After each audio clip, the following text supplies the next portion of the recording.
రాకాలోకంకి స్వాగతం. ఈ కంటెంట్ మీకు నచ్చినట్టయితే లైక్ చేయండి, మీ బంధుమిత్రులకు షేర్ చేయండి.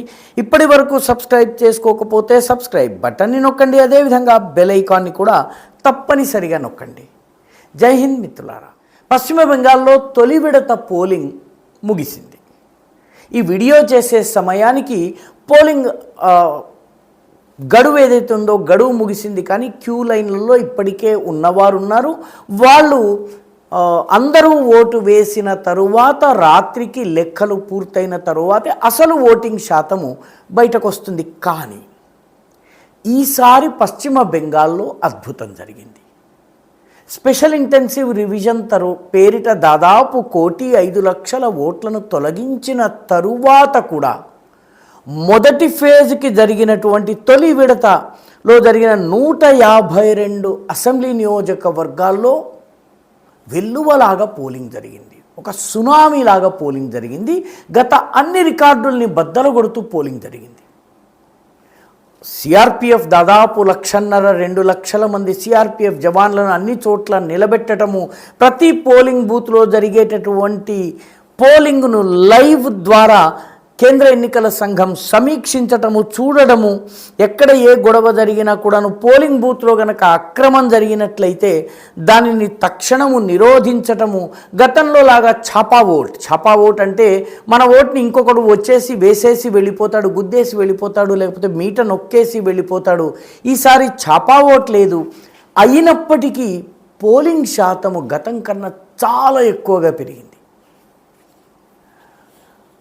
దాదాపు 3 గంటలు, మధ్యాహ్నం 3 గంటల వరకు ఉన్నటువంటి పోలింగ్ శాతాన్ని గనక చూస్తే 9 గంటల ప్రాంతంలో మొదటిసారి ఈ 152 నియోజకవర్గాలకు సంబంధించినటువంటి పోలింగ్ శాతం చూస్తే అది 18.79%, అంటే దాదాపు 19% ఉంది.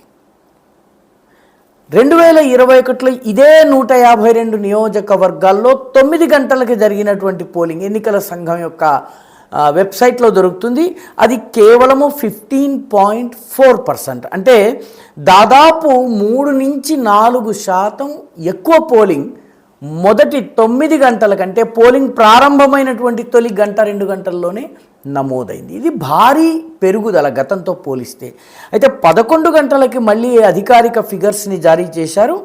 అది 41.11%, అంటే 9 గంటల నుంచి 11 గంటల మధ్యలో అనేక మంది ఇంటి పనులు ముగించుకుని ఓటు వేయడానికి తుఫానులాగా బయటకు వచ్చారు. 22% ఓట్లు ఈ 2 గంటల్లో పోలేనాయి. అంటే ఇంత భారీ సంఖ్యలో ప్రజలు వచ్చి 11 o'clock కల్లా తమ ఓటు హక్కుని వాళ్ళు వినియోగించుకున్నారు. 2021 గత అసెంబ్లీతో పోలిస్తే 33.8%, అంటే 17% పెరిగింది. 2009 గంటల నుంచి 11 గంటల మధ్య 18%, 17% పెరిగితే ఈసారి 22% పెరిగింది. అంటే 5% అదనంగా ఓటర్లు బయటకు వచ్చారు. స్పెషల్ ఇంటెన్సివ్ రివిజన్ పేరిట ఓట్లను తగ్గించిన తరువాత ఇంత ఎక్కువ మంది వెలువల వచ్చారు. మధ్యాహ్నం 1 గంటకి పోలింగ్ మళ్ళీ ఎన్నికల సంఘం ఓట్లు ఎన్ని పడ్డాయి అన్నది అంచనా ఇచ్చింది, ఖచ్చితమైనటువంటి ఫిగర్స్ ఇచ్చింది. దాని ప్రకారము 62.18% పోలింగ్ జరిగింది. 2021లో ఈ సమయానికి 54.8% మాత్రమే పోలింగ్ జరిగింది. అంటే 7 నుంచి 9% గతంతో పోలిస్తే ఈసారి ఎక్కువగా పోలింగ్ జరిగింది. కొన్ని చోట్ల కొంత సమయం 7% పెరిగింది, కొంత శాతం 9%, కొంత సమయంలో 9% పెరిగింది. 3 గంటలకే 78.77%, అంటే దాదాపుగా 79% పోలింగ్ జరిగింది 3 గంటలకే. 2021తో పోలిస్తే 71.8%, అంటే 7% increase over the last elections. గత అసెంబ్లీ ఎన్నికలతో పోలిస్తే ఎక్కువ జరిగింది. అంటే స్పెషల్ ఇంటెన్సివ్ రివిజన్ పేరిట ఇన్ని ఓట్లను తీసేసిన తరువాత వాస్తవమైనటువంటి ఓటర్లు వచ్చారు రంగంలోకి. వాళ్ళు ఓటు వేయగలిగారు, నిర్భయంగా ఓటు వేయగలిగారు, తమ ఓటు హక్కుని ఎటువంటి భీతి భయము లేకుండా వినియోగించుకోగలిగారు. ఒక రకంగా ఇది 5 గంటల అంచనాలు నెమ్మదిగా వస్తాయి. ఈ వీడియో చేసే సమయానికి రాలేదు.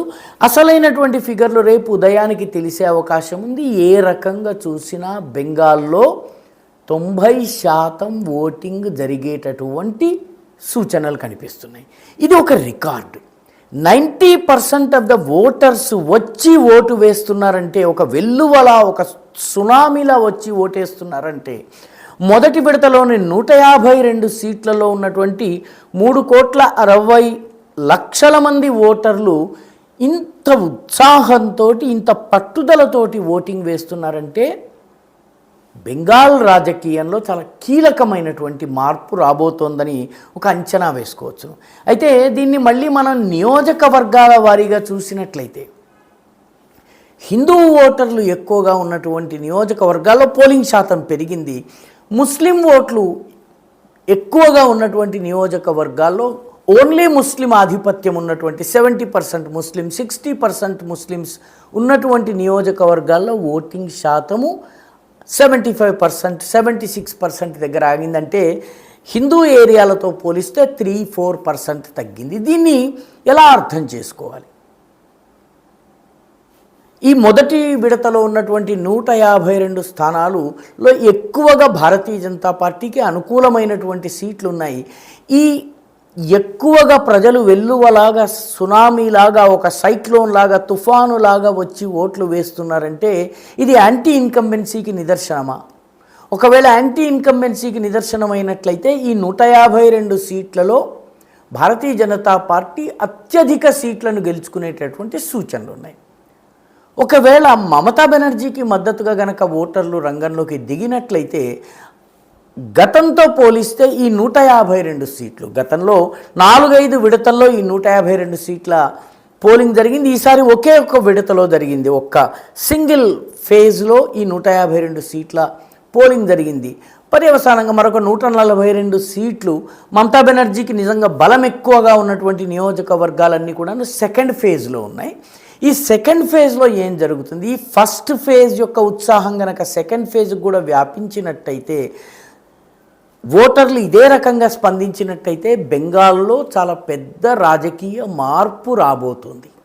ఈ రాజకీయ మార్పు ఏ రకంగా ఉండబోతుందన్నది ఓటరు ఆల్రెడీ తన నిర్ణయాన్ని మొదటి ఫేజ్లోని 152 సీట్లకు తన నిర్ణయాన్ని ఇప్పటికే ఈవీఎం పెట్టెల్లో నిక్షిప్తం చేశారు. అవి తెరిచే దాకా మనకి ఖచ్చితమైనటువంటి ఫిగర్ రాదు. కానీ బెంగాల్లో ముస్లిం మెజారిటీ సీట్లలో పోలింగ్ శాతం తగ్గుదల, అక్కడ ముస్లింలే గెలిచే సీట్లు, కానీ ముస్లిం ఓటర్లలో ఉత్సాహం తగ్గడం, ఓటు వేయాలన్న ఉత్సాహం తగ్గడము దేనికి సంకేతం? దీన్ని ఎలా అర్థం చేసుకోవాలి? అంటే మమతా బెనర్జీకి వేయడం ఇష్టం లేనటువంటి వాళ్ళు ఓటు వేయడానికి రాలేదా? లేకపోతే కొందరు ఇండియన్ సెక్యులర్ ఫోరం పేరిట ఏదైతే ఫుర్ఫురా షరీఫ్ యొక్క నాయకుడు అబ్బాస్ సిద్దికీ నడిపించేటటువంటి పార్టీ కానీ, అసదుద్దీన్ ఓవైసీకి చెందినటువంటి పార్టీ కానీ, కొన్ని మాల్దా, ముర్షిదాబాద్ వంటి ప్రాంతాల్లో హుమాయూం కబీర్కి చెందినటువంటి పార్టీకి కానీ ఓట్లు పడ్డాయా? ఇదే గనక జరిగితే, ముస్లిం ఓట్లు గనక చీరితే, ముస్లిం మెజారిటీ సీట్ల ఫలితాలు గనక తారుమారైతే మమతా బెనర్జీ రాజకీయము కనీసం అక్కడ ఆమెకి 10-15 సీట్లు తగ్గినా, ఓవరాల్ గతంలో క్లీన్ స్వీప్ చేసినటువంటి సీట్లలో 10-15 సీట్లు తగ్గినా కూడా చాలా పెద్ద రాజకీయ దెబ్బ ఆమెకి తగిలే అవకాశం ఉంది.